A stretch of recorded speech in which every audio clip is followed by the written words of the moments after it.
Rio wakes up surrounded by clouds, standing before an angel. The angel begins by telling him that he has recently died, yet he won't be heading to the afterlife just yet. In short, Rio has become the latest victim of the infamous truck con. Now, it's up to Michael to send him off to a new world to begin a fresh life. According to Michael, Rio won't be given any special mission or grand objective in this new world. He's free to live as he pleases. When Rio expresses his desire for a peaceful and laid-back life, Michael has no objections. But before sending him off, Michael needs to give Rio a quick overview of the world he'll be reincarnated into. The world is called Phi, a magical land where about 20% of the population can use spells tied to their natural elemental affinity. In Rio's case, his strongest affinity is with a water element. Since Rio asked for a peaceful and laid-back life, Michael went ahead and prepared a cozy little house for him. As a starter kit, he included 2 tutorial books, a knife, and even placed a protective barrier around the house to keep monsters at bay. As part of his beginner's kit, Michael has provided Rio with an ice house stocked with enough food to last 2 months, ensuring he won't face hunger anytime soon. Additionally, Michael included a guidebook containing detailed information on every monster Rio might come across in the region. While this will be useful for dealing with the forest's creatures later, Rio's current focus is on testing out his newfound magical abilities. He steps outside and shouts the spell, "Water come forth," which instantly forms a sphere of water in his hand. Magic turns out to be much simpler than he imagined. Even more surprising, he can cast the same spell just by visualizing the water ball, so saying the incantation isn't actually required. Now that he's confirmed he can use magic, he heads straight to the bathhouse and begins filling the tub with water. However, he quickly notices a problem. He only knows how to produce water, and there's no way he's going to enjoy a bath that isn't hot. So, he goes outside and tries to build a fire to heat the water manually. The only issue is, he has no clue how to start a fire this way. After a while, he gives up and lies on his back in defeat. But as he stares up at the sun, an idea hits him. Rio grabs a basin, fills it with water, and begins focusing on it, trying to compress it while drawing out the heat. Slowly, ice starts to form. With a bit more effort and practice, he manages to shape the ice into a makeshift magnifying glass. Using it, he harnesses the sunlight to start a fire. With the fire finally going, he heats up his bath, which was filled with ice water. By the end of his first day, he's finally able to unwind and enjoy a proper soak. Now that he's mastered making ice, Rio realizes the opposite should also be possible. If he can remove heat to freeze water, he should be able to add heat to create warm water. This becomes his next goal, something he'll need to practice in the coming days. The following morning, as Rio eats breakfast, he starts to think. With only 2 months' supply of food from Michael, he knows he'll need to hunt soon to restock. But he doubts a mere knife will be enough to fend off the forest monsters, so he resolves to begin practicing his attack magic. His first attempt is launching a water ball at a tree, and it works exactly as he imagined. But a small splash of water won't do much in a real fight. He remembers a way to increase the water's force, so he gathers another ball, this time compressing the water into a focused point for more pressure. The idea is sound, but his control isn't strong enough yet. His water jet barely has more power than a toy water gun. Rio recalls something Michael mentioned before his reincarnation. Magic relies heavily on imagination. The clearer the image in his mind, the better the result, and he just needs to keep refining it through practice. After several days of non-stop training, Rio's water jets are starting to take shape and look decent. However, they're still far from powerful enough to take down a monster. Rio has also figured out how to produce hot water, allowing him to enjoy warm baths whenever he likes. However, he's still working on fine-tuning the temperature, as his control isn't quite perfect yet. The next morning, he decides to practice his ice magic once more. This time, he attempts to conjure ice directly from the air, though it's difficult and takes nearly 3 minutes to form. He finally succeeds in creating ice out of nothing. However, unlike water, he struggles to launch it with the same ease. Combat training hasn't been going too well so far. None of the spells Rio has come up with have had much impact. Still, he spends the next few hours pushing himself, practicing non-stop until he finally collapses from mana depletion. Figuring he's reached his limit for the day, he calls it quits. But the very next morning, as soon as his mana is fully restored, he jumps right back into training. This routine becomes Rio's daily life over the next few weeks. Thanks to all his hard work, he can now create ice instantly, making it a reliable offensive spell. With his new set of attack magic finally ready and his food supply starting to run out, Ryo ventures into the forest for the first time to begin hunting. He quickly notices a set of animal tracks and decides to follow them, which leads him to a nearby river. While exploring the area, he comes across some quartz by the riverside, something he can use to start fires by striking it against the edge of his sword. He also takes the opportunity to collect some detox herbs, just in case he needs them later. But suddenly, a deep growl rumbles from behind him.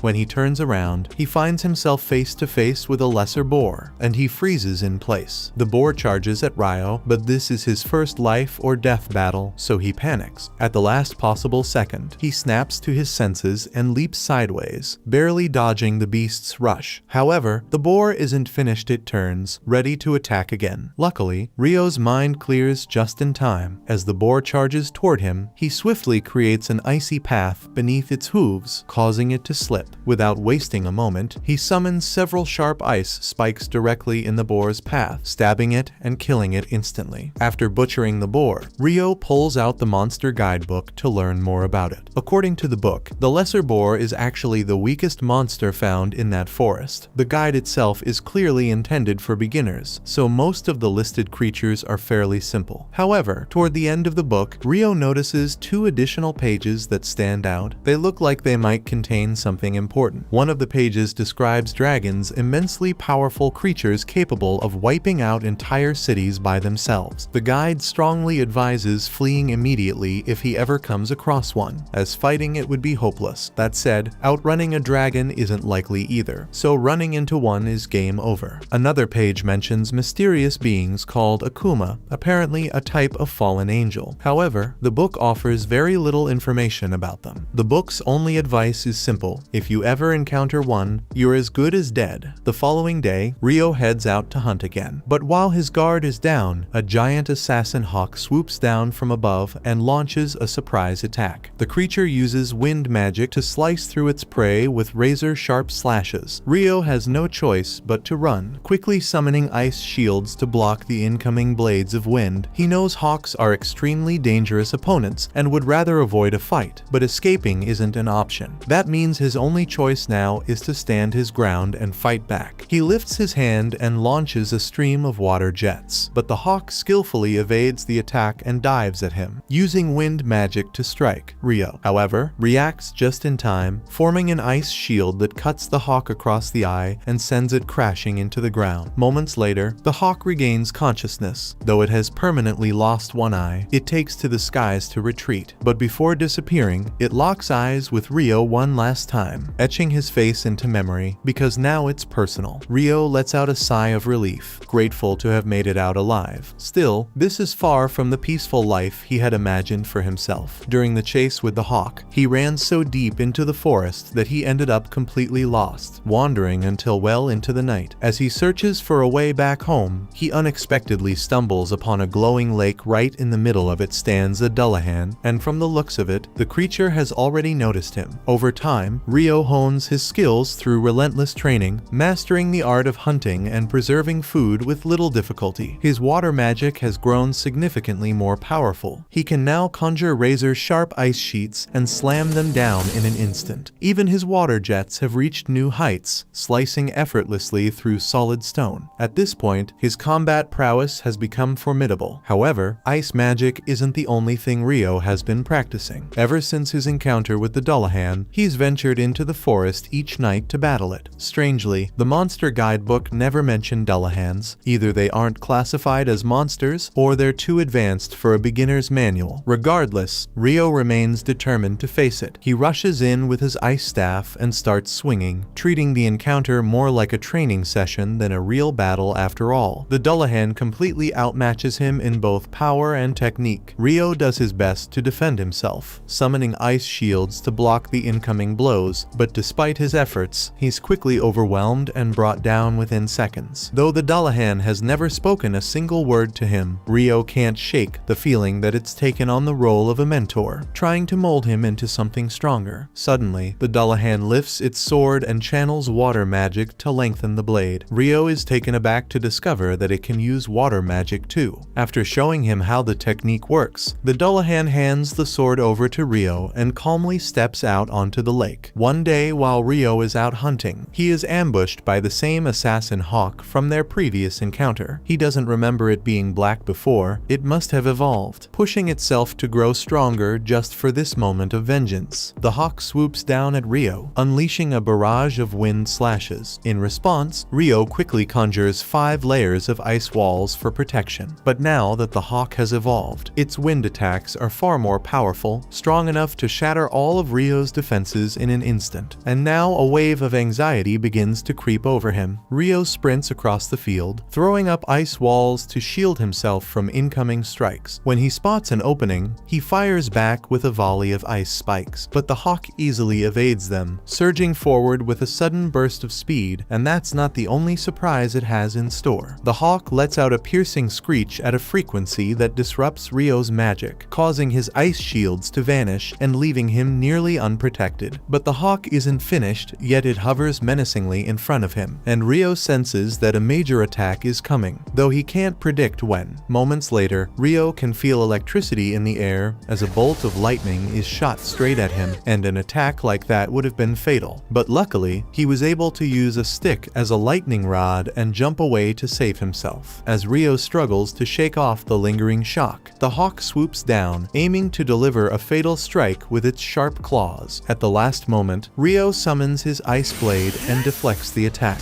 They exchange several more blows, but Rio remembers his intense training with Dullahan, so he spots an opening in the hawk's guard and drives his sword straight through its neck. As the hawk crashes to the ground, Rio slowly walks toward it, feeling a sense of understanding. He knows what it's like. The hawk lost an eye because of him, and ever since, it's been driven by the need to prove it was stronger, pushing itself to evolve. But Rio has also been working hard to grow stronger, and in the end, despite everything, the hawk was still defeated. Afterward, Rio starts making his way home, but to his complete surprise, a dragon suddenly appears before him. Remembering what the book said about dragons being unbeatable, he's convinced this is the end for him, but to his surprise, the dragon speaks to him through telepathy. It doesn't seem aggressive at all. In fact, it explains that it's just passing through, searching for a black hawk that passed through the area. The dragon simply wants to know if Rio has seen it nearby. Relieved that the dragon isn't hostile, Rio quickly realizes it must be referring to the hawk he just defeated. Nervously, he apologizes and explains that the hawk attacked him first, leaving him no choice but to fight back and end its life. The dragon is in shock that a human like Rio was able to defeat a hawk, though he doesn't appear particularly bothered by it. What really catches his attention is the sword Rio carries. He immediately recognizes it as the Fairy King's blade. For the Fairy King to entrust such a weapon to a mere boy, Rio must have done something to earn his favor. The dragon has grown fond of Rio, and Rio, still lacking much knowledge about this world, was hoping to ask him some questions. The two end up chatting for several hours, well into the evening, but their conversation is eventually interrupted as the dragon says he must return home. Rio expresses his gratitude for the dragon's answers, and the dragon thanks him in return, saying it's been a long time since he's had such an engaging conversation. They part ways with a warm farewell, but meanwhile, up in heaven, Michael is going over the documents related to Rio's reincarnation when he suddenly spots something he had previously overlooked. It turns out Rio was granted a hidden trait, something Michael hasn't seen since he sent a girl to that world 10,000 years ago. In Rio's case, the trait is eternal youth, and Michael finds it rather unusual. That was the first episode. Subscribe to not miss the next part and watch the next video on screen.